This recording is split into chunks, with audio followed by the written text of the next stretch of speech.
আর এবার একটু চন্দ্রকোনার দিকে আমরা নজর রাখবো। যে ছবিটা আপনাদের দেখাবো তাতে আপনারা বুঝবেন যে পশ্চিম মেদিনীপুরের চন্দ্রকোনা একেবারে কুয়াশায় ঢাকা। এটা আজকে বলে নয়, গত কয়েকদিন ধরেই কিন্তু এই কুয়াশার দাপট রয়েছে। ছবিটা দেখুন, সকাল থেকে এই ছবিটা দেখে মনে হবে না যে এটা ভোরের ছবি কোনোভাবেই। মাঘের মাঝামাঝি অবস্থা, শীত উধাও হয়ে গেছে বলা যায়।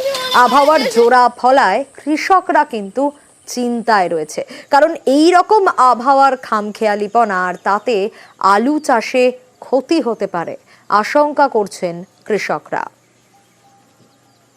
এক ধাক্কায় তাপমাত্রা অনেকটা বেড়েছে, কিন্তু শীতের প্রয়োজন আলু চাষের ক্ষেত্রে। আরো ডিটেল এ বিষয়ে সুকান্ত জানাতে পারবে।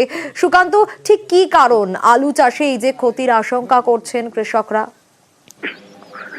দেখো, আলু চাষের জন্য মূলত পরিষ্কার আকাশ অর্থাৎ রোদ ঝলমলে দিন একদিকে যেমন প্রয়োজন, অপরদিকে ঠান্ডা প্রয়োজন, কিন্তু সেই দুটোই এখন পাওয়া যাচ্ছে না। অর্থাৎ সকালবেলা কুয়াশা হচ্ছে, কুয়াশার জেরে কিন্তু এই ঠান্ডা কিন্তু গায়েব হয়ে গিয়েছে মূলত তার ফলে। এবং ওই যে মেঘলা আকাশ, এই দুই মিলে আলু গাছের ব্যাপক ক্ষতি হচ্ছে।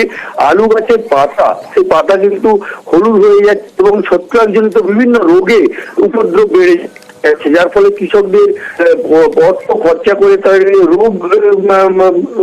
রোগ থেকে বাঁচাতে তাদেরকে কীটনাশক প্রয়োগ করা হচ্ছে, কিন্তু তাও তারা পাচ্ছেন না। এক কথায় দুশ্চিন্তায় পড়েছেন কৃষকরা। তাদের দাবি যে এইভাবে যদি ওয়েদার পরিবর্তন না হয় তাহলে কিন্তু আলু চাষের তাদের যে ফলন হওয়ার কথা ছিল সেই ফলনের ঘাটতি দেখা যাবে।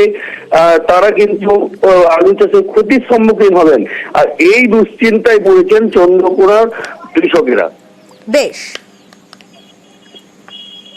আলু গাছের ধসা আসবে বা তোমার হচ্ছে গোড়া পচা আসার ইয়াটা আছে, কেননা কুয়াশা যত বেলা বাড়ছে তত তো কুয়াশায় বুঝে যাচ্ছে না। এরকম এত গরম আছে, শীতের দরকার। এই সময় যদি এই গরমটা থাকে আপসে অটোমেটিক গাছ গোড়া পছন্দ হয়ে যাবে। ক্ষতি হচ্ছে, ভালোই ক্ষতি হচ্ছে। এই যে ডাঁটাগুলো পচে যাচ্ছে, ধসা লাগবে। মনে থাকা খুব অসম্ভব কুয়াশার কারণে। আর 10টার দিকে তো কুয়াশা, এই কুয়াশা ক্ষতি ছাড়া আলুর ভালো হয়। কি ধরনের ক্ষতিগুলো হয়? হ্যাঁ, পচা ধসা লেগে যাবে, গাছ নষ্ট হয়ে যাবে। চন্দ্রকোনার ছবি তো দেখলেন, একই ছবি কিন্তু হুগলিতেও, কারণ সেখানেও আবহাওয়ার খামখেয়ালিপনাতে চাষের ক্ষতি আশঙ্কা করছেন কৃষকরা। মাঘেই উধাও হয়ে গেছে শীত। রানা রয়েছে আমার সঙ্গে। রানা, এক ধাক্কায় তাপমাত্রা বেশ খানিকটা বেড়েছে, আর তাতেই কি এই আশঙ্কা সিঙ্গুরের আলু চাষিদের? একদমই, দেখো সোনিয়া, একদম ঠিকই বললে তুমি, যেটা যে এই মাঘ মাসে একদম হঠাৎ করে এই ঠান্ডা কমে যাওয়া, পাল্লা দিয়ে বাড়ছে যেমন গরম, তেমনি কুয়াশা, এর জেরে কিন্তু এই আলু চাষে কিন্তু ব্যাপক ক্ষতির মুখে পড়েছে হুগলির সিঙ্গুরের বেশ কিছু এলাকার চাষিরা। যারা যেটা দেখা যাচ্ছে যে এই যে আলু গাছ, এই সময় আলু যখন ফলন হওয়ার কথা সেইখানে কিন্তু আলুর গোড়া পচে যাচ্ছে। সেখানে পচা দাগ, বাদামি রঙের দাগ হচ্ছে, হলুদ পাতা হয়ে যাচ্ছে, ফলে গাছগুলো ঝিমিয়ে যাচ্ছে। পাশাপাশি কিন্তু ধসা রোগও তোমার ধরেছে কুয়াশার কারণে। একদিকে চাষিরা কিন্তু খুব আতঙ্কিতের মধ্যে রয়েছে, যেহেতু এই আর 20-25 দিন পরে কিন্তু যে আলু উঠতো, হঠাৎ এখন আলুর যে ফলনের সময় যে বাড়তি যে বড় যে সাইজ হয়, সেই ফলনের সময় কিন্তু এইভাবে আলুর গোড়া পচে যাওয়াটা কিন্তু একটা চাষিদের মধ্যে খুব আতঙ্ক তৈরি হয়েছে। তারা যেটা জানাচ্ছে যে এতে কিন্তু আলু ফলনের পরিমাণ অনেকটাই কমে যাবে। একদমই স্বাভাবিকভাবেই তাদের মাথায় হাত ইতিমধ্যে। গত 4 দিন ধরে মেঘাচ্ছন্ন, কোনো রোদ্দুর নেই। আলু চাষের পক্ষে যেটা ওয়েদার প্রয়োজন সেটা নেই। সারাদিনই কুয়াশা, বেলা 12টা বেজে যাচ্ছে পরিষ্কার হতো, হঠাৎ গরম, যার জন্য এই আলু গাছে এই যে এই অবস্থা, ডাঁটা পচে গিয়ে পুরো শেষ। ও কি চাষিরাই খেতে পারবে না আলু, ফলন তো পরের কথা, প্রচুর লস।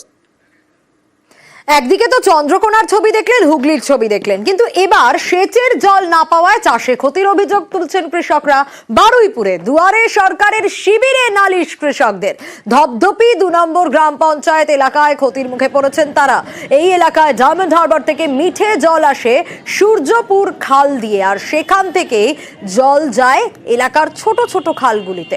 অভিযোগ তুলছেন তারা, সেচ দপ্তরের স্লুইস গেট উঁচু হওয়ায় বর্ষা ছাড়া অন্য সময় খালগুলিতে জল ঢুকতে পারছে না, আর সবজি থেকে বোরো ধান চাষ নষ্টের মুখে। অভিযোগ খতিয়ে দেখে ব্যবস্থার আশ্বাস মহকুমা শাসকের। যে খাল আছে ফারাগাজির খাল, এই খালেতে কোনো মতে পানি ঢুকছে না, আমাদের জল ঢুকছে না, বইটা উঁচু আছে।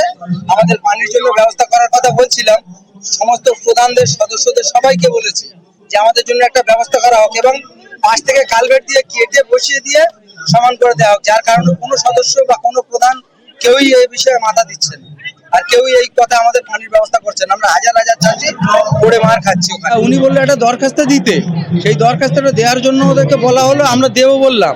তা তখন তো আমাদের চাষ অটোমেটিক শেষ হয়ে যাবে, ইমিডিয়েটলি একটা কাজ করার জন্য আমরা বলছি কোনো কিছু করে দিই আপাতত। চাষের জলের সমস্যা সেটা নিয়ে বলছিলেন, আমরা ইরিগেশনের সঙ্গে কথা বলবো, সমস্যার সমাধান হচ্ছে। জায়গাটা সরেজমিন তদন্ত করে একটা ইন্সপেকশন করে দেখবো যে কতটা এলাকা কি আছে। আমার মনে হয় না সমস্যা থাকবে, মেটানো যাবে।